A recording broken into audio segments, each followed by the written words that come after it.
ಕೈಗಾರಿಕಾ ಪ್ರದೇಶದ ರಸ್ತೆಗಳ ಸ್ಥಿತಿ ಶೋಚನೀಯ.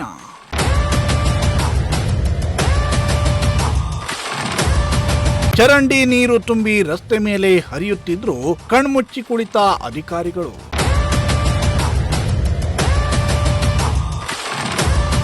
ತುಮಕೂರಿನ ಅಂತರ್ಸ್ನಹಳ್ಳಿಯಲ್ಲಿ ಸಾಕಷ್ಟು ಕೈಗಾರಿಕೆಗಳು ಇದ್ದು ನಿತ್ಯ ಲಾರಿ ಸೇರಿ ಬೃಹತ್ ವಾಹನಗಳ ಓಡಾಟ ಸಾಮಾನ್ಯವಾಗಿ ಜಾಸ್ತಿಯೇ ಇರುತ್ತೆ. ಆದರೆ ಇಲ್ಲಿನ ರಸ್ತೆಗಳ ಸ್ಥಿತಿ ಮಾತ್ರ ಹೇಳತಿರುವುದಾಗಿದೆ. ಅಧಿಕಾರಿಗಳು ಕೂಡ ಕಣ್ಮುಚ್ಚಿ ಕುಳಿತಿದ್ದು ನಗರದ ರೋಡ್ಗಳ ಸ್ಥಿತಿಯನ್ನ ಮಾತ್ರ ನೋಡಲಾಗದು. ಮಳೆ ಬಂದ್ರೆ ಕೆಸರುಗದ್ದೆ, ಬೇಸಿಗೆಯಲ್ಲಿ ಫುಲ್ ಧೂಳುಮಯ. ಇದರಲ್ಲೇ ಸವಾರರು ಜೀವ ಕೈಯಲ್ಲಿ ಹಿಡಿದು ಓಡಾಡುವ ಅನಿವಾರ್ಯತೆ. ಇಡೀ ನಗರಕ್ಕೆ ಬೇಕಾದ ಅಗತ್ಯ ವಸ್ತುಗಳನ್ನು ಉತ್ಪಾದನೆ ಮಾಡುವ ಅಂತರ್ಸ್ನಹಳ್ಳಿ ಇಂಡಸ್ಟ್ರಿ ಏರಿಯಾ ಮಾತ್ರ ಮೂಲಭೂತ ಸೌಕರ್ಯದಿಂದ ವಂಚಿತವಾಗಿರೋದು ವಿಪರ್ಯಾಸವೇ ಸರಿ.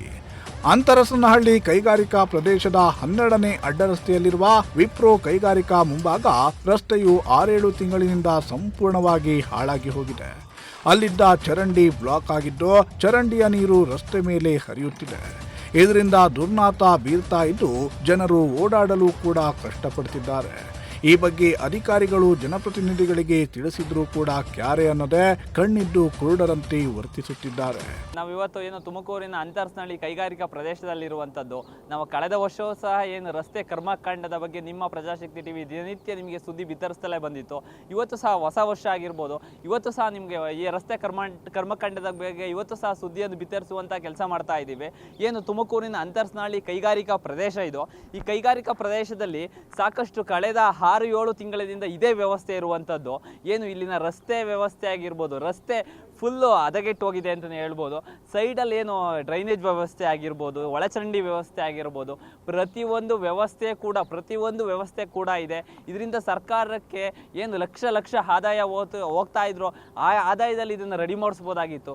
ಇಲ್ಲಿನ ಜನಪ್ರತಿನಿಧಿಗಳಾಗಿರ್ಬೋದು, ತುಮಕೂರಿನ ಆಡಳಿತ ಅಧಿಕಾರಿಗಳಾಗಿರ್ಬೋದು ಇತ್ತ ಗಮನನೇ ಹರಿಸ್ತಾ ಇಲ್ಲ. ಏನು ಪ್ರಸಿದ್ಧವಾದ ವಿಪ್ರೋ ಆಗಿರ್ಬೋದು, ಆ ಥರ ಸಾಕಷ್ಟು ರೈಸ್ ಮಿಲ್ಗಳಾಗಿರ್ಬೋದು, ಈ ಪ್ರದೇಶಗಳಲ್ಲಿ ಸಾಕಷ್ಟು ಕೈಗಾರಿಕೆಗಳಿವೆ.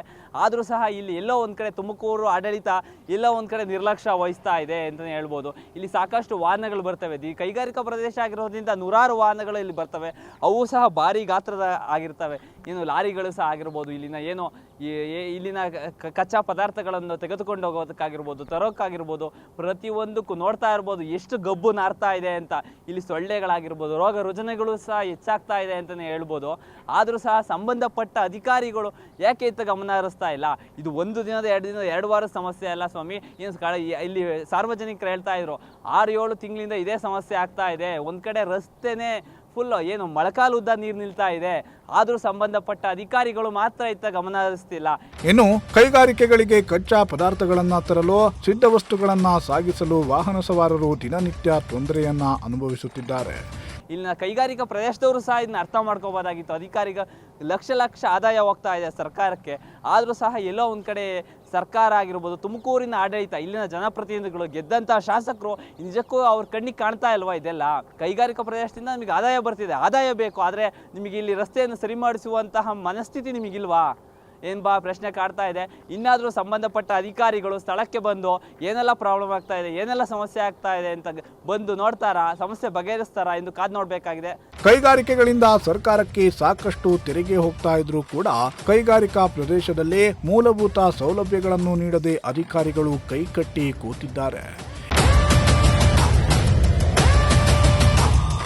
ಇನ್ನಾದರೂ ಸಂಬಂಧಪಟ್ಟ ಅಧಿಕಾರಿಗಳು, ಜನಪ್ರತಿನಿಧಿಗಳು ಕೈಗಾರಿಕಾ ಪ್ರದೇಶಗಳತ್ತ ಗಮನ ಹರಿಸಿ ರಸ್ತೆ ಸಮಸ್ಯೆಗಳನ್ನ ಬಗೆಹರಿಸುತ್ತಾರಾ ಅನ್ನೋದನ್ನ ಕಾದು ನೋಡಬೇಕಿದೆ. ಕ್ಯಾಮರಾ ಪರ್ಸನ್ ಸಂಜಯ್ ಜೊತೆ ದೀಪಕ್, ಪ್ರಜಾಶಕ್ತಿ ಟಿವಿ, ತುಮಕೂರು.